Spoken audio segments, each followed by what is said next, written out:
Can you worship God through serving?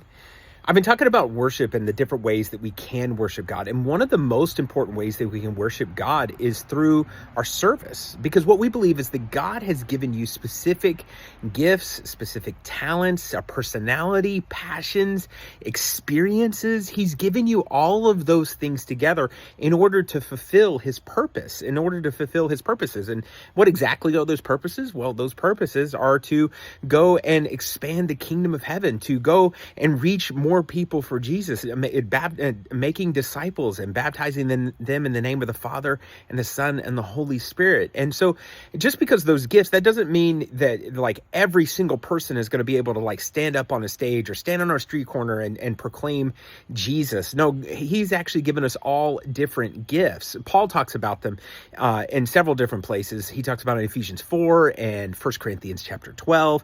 And there's different gifts that he talks about. He talks about teachers and pastors and apostles. He talks about people who have the gift of hospitality and wisdom and service. And then he talks about the charismatic gifts, like being able to speak in tongues or have a word of knowledge or interpret tongues. And each one of these gifts God has given us once we become believers, those gifts and talents and different things that God has given us, we are there to serve both his church and the world at large. And by us just doing those things that God has created us to do, we are worshiping God with every single thing we do.